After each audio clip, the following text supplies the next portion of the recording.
우리 함께 읽겠습니다. 거기서 복음을 전하니라. 아멘. 여러분, 인생을 살다 보면요, 한 번쯤 이런 질문을 스스로에게 할 때가 있는 것 같습니다. 내가 옳은 길을 걷고 있는데 왜 이렇게 힘든 일이 나에게 일어날까? 왜 열심히 기도했는데도 상황은 나아지지 않고 선한 마음으로 시작했는 일이었는데도 왜 이렇게 오해나 반대에 부딪히는 일이 많을까라는 생각을 여러분 한 번쯤 해보셨을 거라고 생각합니다. 그런 상황이 될 때 우리는 많이 흔들립니다. 우리의 믿음, 우리의 생각, 우리가 지금까지 지켜왔던 모든 어떤 나 나름의 어떤 원칙들이 많이 흔들리는 것들을 보게 됩니다.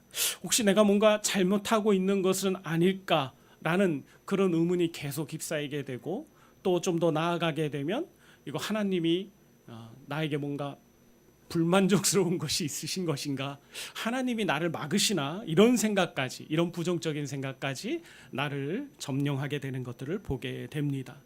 그런데 오늘 본문은요, 바로 이런 질문에 대한 분명한 답을 우리에게 오늘 제공해 주고 있습니다. 오늘 본문은 하나님의 뜻대로 살아가는 길에도 반대와 어려움이 찾아올 수 있다는 사실에 대해서 우리에게 분명히 교훈하고 있습니다.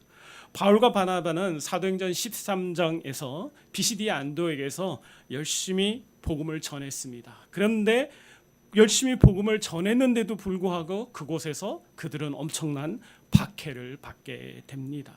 그들이 이렇게 박해를 받게 된 것은 그들이 복음을 잘못 전했기 때문이 아닙니다.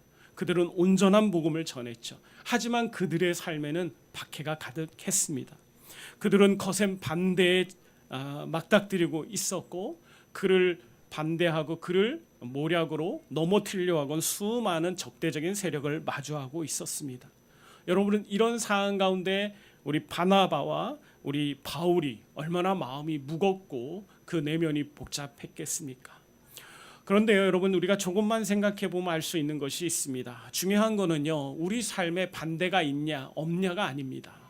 어려움 속에서도 우리가, 이런 상황들 속에서도 우리가 무엇을 붙들고 살아가고 있느냐, 어떻게 행동하고 있느냐가 더 중요한 것입니다.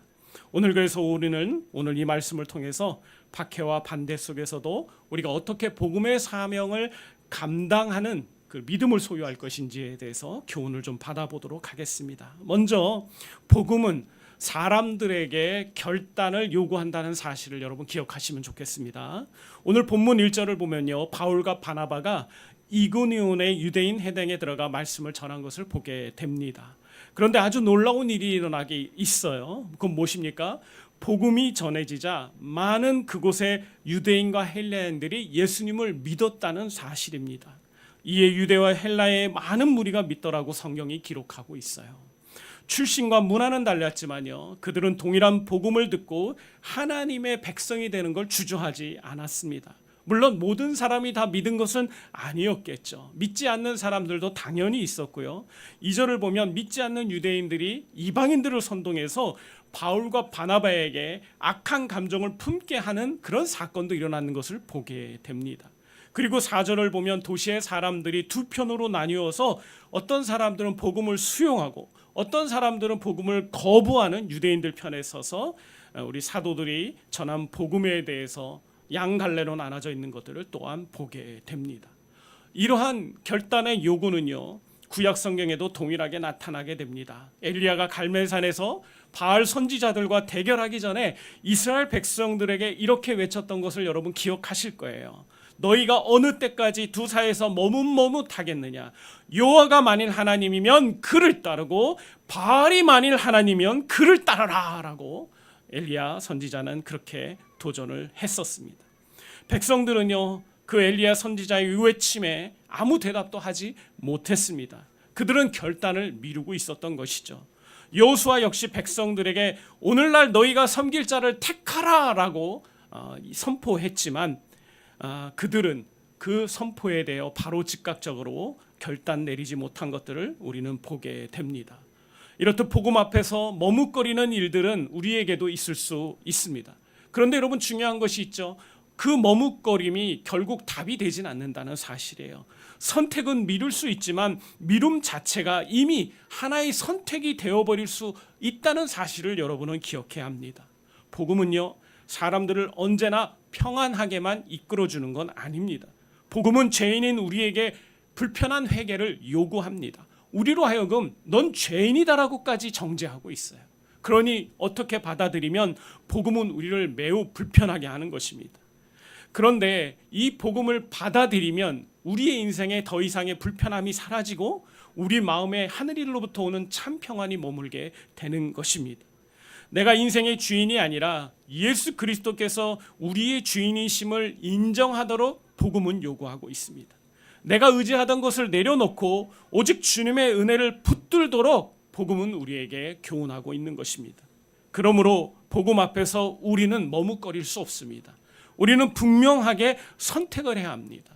예수님을 믿든지 아니면 거부하든지 주님의 말씀에 순종하든지 아니면 내 생각대로 할 것인지를 우린 분명히 결정해야 하는 것입니다. 오늘 우리도 마찬가지죠. 교회에 다니고 예배에 참석하는 것만으로는 여러분 충분하지 않습니다. 중요한 것은 복음 앞에서 실제로 우리가 순종하고 결단하는 삶인 것입니다. 용서하라는 말씀 앞에서 우리는 용서를 선택해야 합니다. 정직하라는 말씀 앞에서 우리는 손해를 감수하더라도 전직을 선택해야만 하는 것입니다. 그게 바로 복음을 받아들인 사람의 모습이죠. 섬기라는 말씀 앞에서 나의 평안함을 내려놓고 조금 불편하고 좀 손해보더라도 우리가 하나님의 말씀 때문에 누군가를 섬기는 자세로 살아가야 하는 것입니다. 예수님을 주인으로 믿는다는 것은요, 삶의 선택을 우리 주님께 맡겨드리는 것입니다. 그리고 주님이 선택하신 대로 우리도 따르겠다라고 말하는 것이 바로 예수를 믿는 사람들의 모습인 것입니다. 복음은요, 단순히 듣고 감동하는 말씀을 넘어서 우리의 인생의 주도권을 주님께 내어드리는 삶의 정향을 우리에게 요구하고 있습니다. 말씀을 듣는 수준에 머무는 것으로 만족하지 마시기를 바랍니다. 말씀을 단지 듣기 좋은 말, 윤리적인 수준의 교훈 정도로만 우리가 생각해서는 절대 안 됩니다. 말씀은요, 우리 그리스도인의 삶의 기둥이고 표대입니다. 우리가 구원받은 하나님의 백성이라면 이제는 우리의 일상 전체를 주님의 다스림 아래 두는 실제적인 순종으로 응답하는 삶을 살아야만 하는 것입니다. 여러분의 삶의 자리에서 예수 그리스도께서 주인 되심을 증명하는 거룩한 결단들과 순종의 모습들이 오늘 우리를 통해서 시작되어야만 하는 것입니다. 이제 두 번째로 오늘 본문은 우리가 반대가 있어도 은혜의 말씀을 담대히 전해야 한다라고 교훈하고 있습니다. 오늘 본문 2절에서 사람들이 바울과 바나바를 반대하고 악한 감정을 품기 시작했습니다. 그런데 3절을 보면 뜻밖의 말씀이 시작하고 있죠. 두 사도가 오래 있어 주를 힘입어 담대히 말하니. 여러분 생각해 보세요. 많은 사람이 나를 반대하고 있습니다. 나를 싫어합니다. 여러분 그곳에 더 있으시겠습니까? 나를 반대하고 나를 싫어하는데 내가 왜 이곳에 있어야 하나라고 아마 많은 사람들이 의문을 가질 것입니다. 그리고 되도록이면 빨리 그곳을 넘어가려고 했겠죠. 벗어나려고 했겠죠. 하지만 오늘 두 사도는 그러지 않았습니다. 도리어 오래 있어서 주를 힘입어 담대히 선포했다라고 말하고 있습니다. 그들은 이곳에 오래 머물면서 계속해서 담대하게 복음의 말씀을 전했습니다. 이들의 담대함은 성격이 강하거나 두려움이 없었기 때문에 생긴 것이 아니라는 사실 너무나 잘 아실 것입니다. 성경은 그들이 주를 힘입어 담대히 말했다고 기록하고 있어요. 담대함의 근원이 누구라고 말합니까? 바로 주님이라고 얘기하는 겁니다. 자신이 아닙니다. 자신이 가진 학벌이나 자신이 가진 어떤 그런 가지고 있는 특별함이 아닙니다. 주님을 의지하는 그 믿음으로 말미암아 그들이 담대함으로 이곳에 머물러 자신을 반대하는 그곳에서 계속해서 복음을 전했다고 이야기하고 있는 것입니다.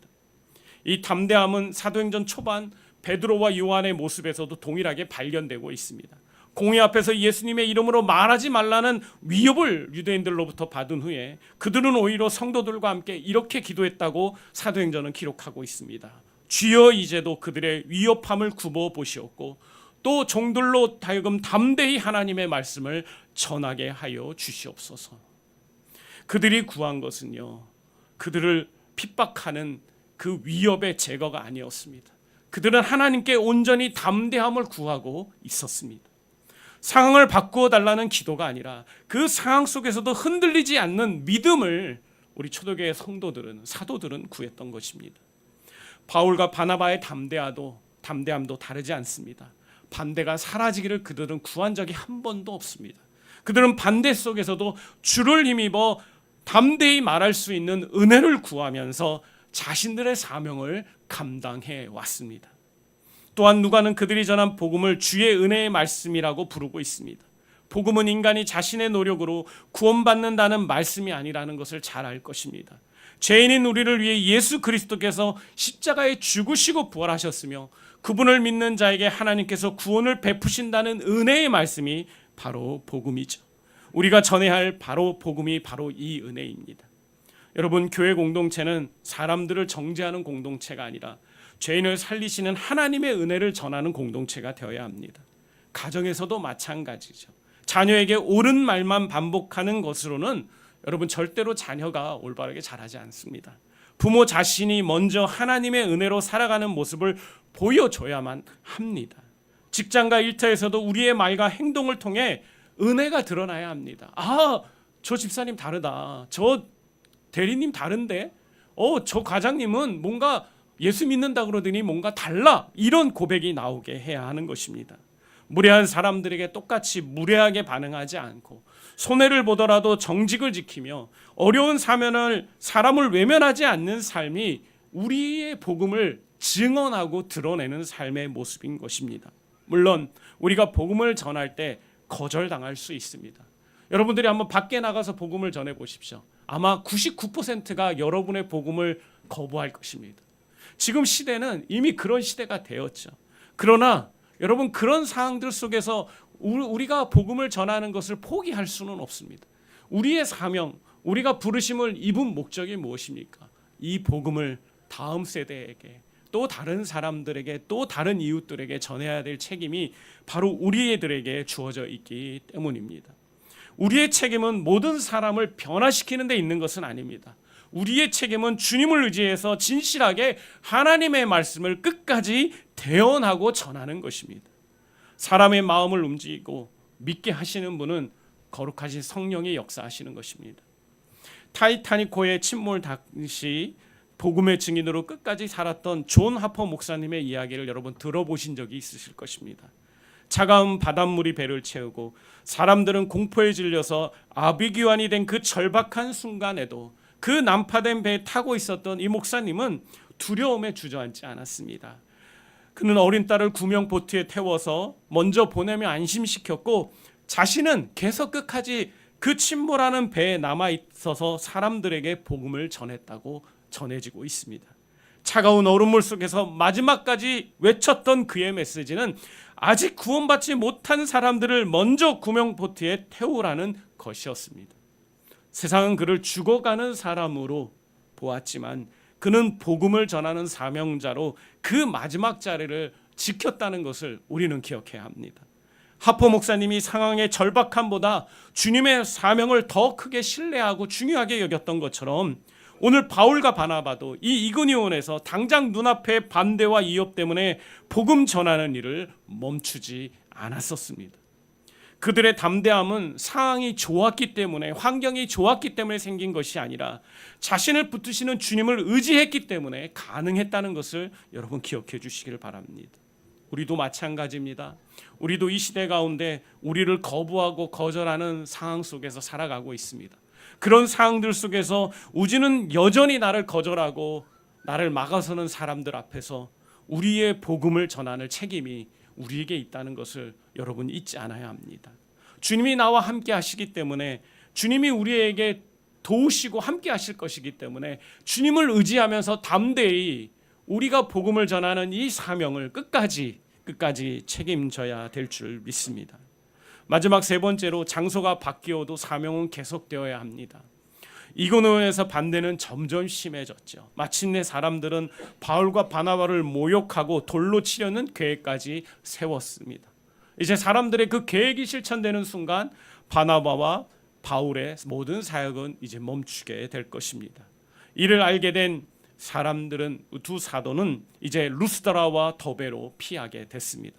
그들이 피한 것은 비겁함 때문에 도망치는 것이 아니었습니다. 사명을 포기하는 것도 아니었죠. 그들은 복음을 더 오래, 더 넓게 전하기 위해서 하나님께 기도하면서 그들은 장소를 옮기기로 했던 것입니다. 여러분, 믿음은 무조건 위험 속에서 남아있는 것이 아니에요. 때로는 견뎌야 하지만 때로는 떠나야 할 때도 있는 것입니다. 때로는 계속 말해야 하지만 때로는 침묵하고 기다려야 할 때도 있는 것입니다. 중요한 것은 무엇인지 아십니까? 중요한 것은 하나님의 뜻입니다. 내가 이곳에 계속 있기를 원하시는지, 내가 떠나기를 원하시는지, 그분의 뜻에 따라서 나의 자존심이나 나의 두려움이나 나의 어떤 걱정 때문이 아니라 하나님의 뜻에 따라서 우리가 움직여야 하는 것입니다.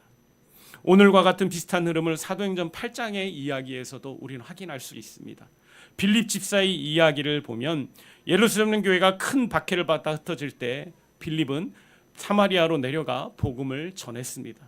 그런데 하나님은 다시 그를 부흥이 일어나던 사마리아에서 광야길 곧 가사로 내려가는 한적한 길로 인도해 주셨습니다. 사람의 눈으로 보면 부흥의 현장을 떠나 광야로 가는 것은 손해처럼 보였을 수도 있습니다. 그러나 그 광야길에서 빌립은 누구를 만났습니까? 우리가 잘 아는 에티오피아 내시를 만나 복음을 전했고 그 한 사람을 통해 복음은 아프리카 대륙 전역으로 흘러갔습니다. 장소는 계속 바뀌었지만 빌립의 사명은 단 한 번도 멈추지 않았습니다. 바울과 바나바도 이고니온을 떠났지만 그는 복음을 떠나지 않았습니다. 오늘 본문의 7절은 이렇게 말씀하고 있죠. 거기서도 복음을 전하니라. 이고니온에서 두스드라로 더베로 장소가 바뀌었을 뿐인 것입니다. 그들의 사명은 전혀 바뀌지 않았습니다. 사람들은 그들을 한 도시에서 내쫓았지만 복음은 다른 도시로 더 넓게 퍼져나가기 시작한 것입니다.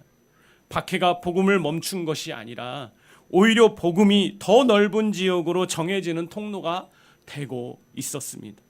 우리의 삶에도 예상하지 못한 변화가 때때로 찾아옵니다. 직장을 옮겨야 하기도 하고 관계가 달라지기도 하고 건강과 환경이 갑작스럽게 변하기도 합니다. 오래 준비한 일이 무산되거나 계획했던 사역이 갑작스러운 암초를 만나서 중단될 수도 있습니다. 그러나 환경이 달라졌다고 해서 하나님의 부르심이 사라지는 것이 아닙니다. 일터가 바뀌었다고 해서 그곳에서 내가 다른 존재가 되는 것도 아닙니다. 우리는 어디에 있든 간에 가정에 있든 학교에 있든 직장에 있든 사회에 있든 어디에 있든 간에 우리는 한 사람의 그리스도인으로서 살아가야만 하는 것입니다. 사역의 형태가 달라져도 사람을 사랑하고 복음을 전하는 사명은 여러분 계속되어야 합니다. 할 수 없는 일만 바라보지 말고 지금 있는 자리에서 할 수 있는 일을 찾아서 우리가 할 수 있는 복음의 그런 수고를 감당해야 하는 것입니다. 문이 닫혔다고 모든 길이 끝난 것이 아닙니다. 하나님께서 닫힌 문을 통해서 우리를 다른 자리로 언제든지 인도하실 수 있기 때문입니다. 우리는 장소나 어떤 상황에 이끌리는 사람들이 아닙니다. 우리는 사명자들입니다. 우리는 우리에게 주어져 있는 그 복음에 증인된 그 사명을 붙드는 사람으로서 이 세상을 살아가고 있다는 사실을 저와 여러분 모두가 잊지 않았으면 좋겠습니다. 사랑하는 성도 여러분들, 오늘 본문은 복음이 전해질 때 믿는 사람도 생기고 반대하는 사람도 생긴다는 사실을 우리에게 보여주고 있습니다. 그러나 사람들의 반대는요, 하나님의 말씀을 멈추게 할 수는 없습니다. 복음은 우리에게 결단을 요구하고 있죠. 그러므로 말씀 앞에서 순종을 선택하는 것이 지혜로운 그리스도인의 선택이라고 할 수 있습니다. 반대가 있어도 주님을 의지하여 은혜의 말씀을 담대히 전하는 저와 여러분이 되었으면 좋겠습니다. 환경과 장소가 달라져도 복음의 사명을 계속 이어갈 수 있는 진정한 주님의 증인들이 되기를 바랍니다. 지금 여러분 앞에 어떤 혹시 어려움이 있으십니까? 기도해도 변하지 않는 그런 모습들이 있습니까? 선한 뜻으로 시작했지만 오해와 반대를 경험하고 있는 영역들이 있으실까요? 계획했던 문이 닫혀 여러분 혹 낙심하고 계시는 것은 아니신가요? 어려움이 있다는 이유로 모든 것이 실패한 것은 결코 아닙니다. 하나님께서는요, 우리가 보지 못하는 곳에서도 지금 일하고 계십니다. 우리가 한 자리에서 밀려나는 것처럼 보일 때 하나님께서는요, 새로운 자리를 마련하시고 우리를 그곳으로 초대하고 있습니다. 그러므로 여러분 낙심하지 마시길 바랍니다. 사람들의 반응보다 주님의 부르심을 바라보시길 바랍니다. 결과보다 여러분이 사명자로서 주님 앞에 충성을 다하는 선택들을 하시기를 축원합니다. 문이 닫히면 하나님께서 열어주시는 그 다음 자리에서도 내가 계속해서 이 복음의 사명을 다하겠다고 결단하고 다짐하는 저와 여러분 되기를 바랍니다. 사람은요, 복음 전도자들을 막을 수 있습니다. 그러나 하나님의 복음은 절대로 막을 수 없습니다. 오늘도 주님을 힘입어 은혜의 말씀을 전하면서 어떤 상황에서도 멈추지 않는 복음의 증인으로 저와 여러분 모두가 함께 살아갈 수 있으면 좋겠습니다. 이제 9월 첫 주 얼마 남지 않았습니다. 우리가 가스펠 축제라는 이름으로 명령하고 우리가 복음을 전하기 위해서 기도로 준비하고 있습니다. 우리 주변에 하나님이 보여주시는 그곳에 초대할 수 있는 VIP들이 있을 것입니다. 여러분 용기를 하나님을 의지해서 담대함을 갖고 여러분이 이 자리로 초대하시길 바랍니다. 하나님께 결과는 맡기십시오. 단지 우리가 해야 되는 일은 권하고 증언하고 증거하는 일입니다. 하나님이 위대한 역사를 만들어 가실 것을 기대하면서 이 복음 전하는 사명에 우리 성도들 모두가 순종하기를 주님의 이름으로 축복합니다. 아멘. 기도하겠습니다. 아버지 하나님, 오늘 이렇게 귀한 말씀을 통해서 우리를 도전해 주셔서 감사합니다. 우리가 바쁘고 분주한 일상을 살아가다 보면 우리가 누구인지, 우리가 왜 존재하는지, 우리가 무엇을 준비해야 되는지를 잊어버릴 때가 많이 있는 것 같습니다. 주님, 우리가 주님의 은혜 가운데 구원받은 하나님의 자녀들로 천국을 사모하며 하나님의 나라를 유업으로 받을 위대한 하나님의 백성들입니다. 아버지 하나님, 우리가 하나님의 은혜로 말미암아 이 구원받은 은혜를 하나님 우리만 누리는 것이 아니라 우리 주변에 아직 이 복음을 모르는 사람들에게도 전하고 전달하고 그리고 대언하기를 원합니다. 우리를 사용해 주시고 우리 성도들의 마음이 하나님 일상에 지쳐서 하나님 다람쥐 쳇바퀴처럼 돌아가는 것이 아니라 일상의 소중함도 잘 기억하면서 자신이 맡겨져 있는 그 복음의 사명을 우리 성도들이 잊지 않고 잘 감당할 수 있게 해주시옵소서. 특별히 하나님 9월 첫 주에 있는 가스펠 축제를 주님 축복하여 주셔서 우리 성도들을 통하여 많은 잃어버린 영혼들, 주님이 정말 만나고 싶어하는 그런 영혼들이 하나님 이곳 예배당에 가득 채워질 수 있도록 주님 축복해 주시옵소서. 우리 성도들에게 담대함을 주시고 우리의 마음과 기도에 하나님 잃어버린 영혼들을 위한 사랑의 마음을 주님 품었게 하여 주시옵소서. 감사하며 예수님의 이름으로 기도합니다. 아멘. 이 시간에